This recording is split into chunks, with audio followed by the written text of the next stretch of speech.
One of the factors that's preventing me to do much work in the garden is Mother Nature. As you can see, very gloomy and rain clouds are looming right above us, so it'll be raining again as it has been for this week. And but yes, I am very much still active and very how I say, enthusiastic about my garden. A little more apprehended now since I had that copperhead experience not too long ago, this last week sometimes, and I'm a little more vigilant now of my surroundings, keeping an eye on things and checking what's around me. But here is my hoop house, and as you can see, those are my daikon radish, which I was able to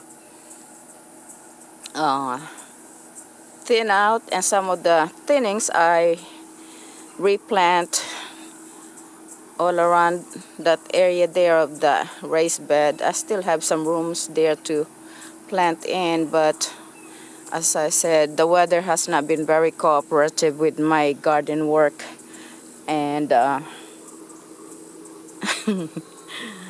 I'm all alone here, so besides looking at my garden and seeing what's going on, I'm keeping an eye on what's on the ground as well. I'm focused right at the base of my moringa plant. It looks like there are two in there, but what happened was we noticed that the moringa seems to be losing leaves, turning yellows, and then when we looked at the base, there was like some part of it was getting eaten by something. And as we dug a little closer towards the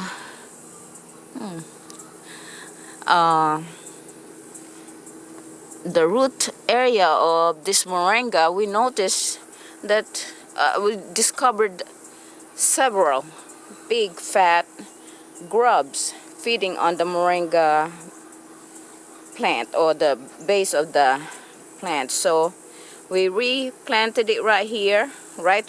I believe we were able to save it. Okay, so we got all of that big fat grubs that was feeding on the base of this plant,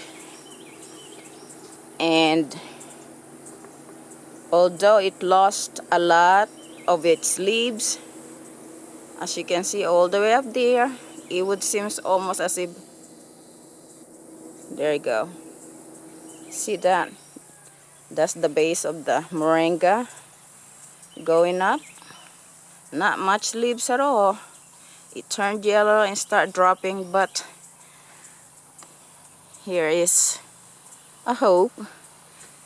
Very healthy new shoots, growth of leaves, and it seems like it's recovering right there.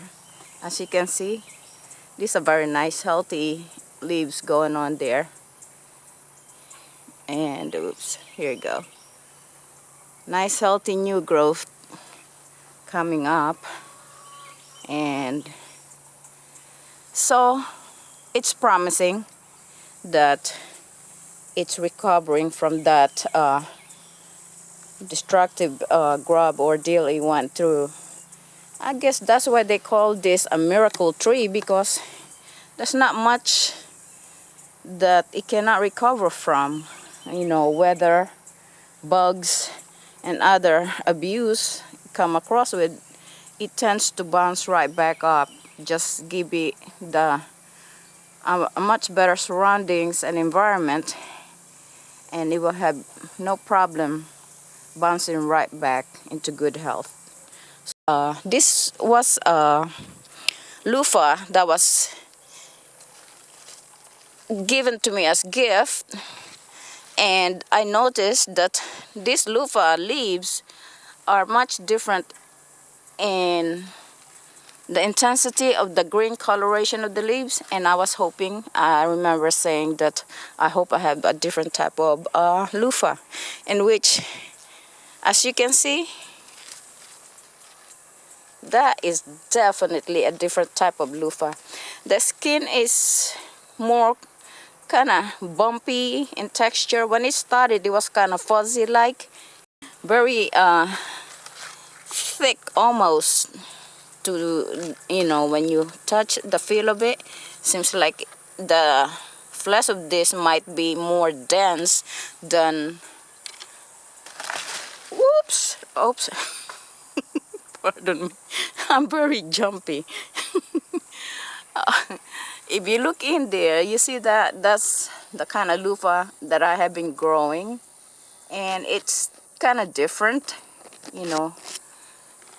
The skin of that loofah is much, much smoother than this type of loofah here. Now I had to put her back up.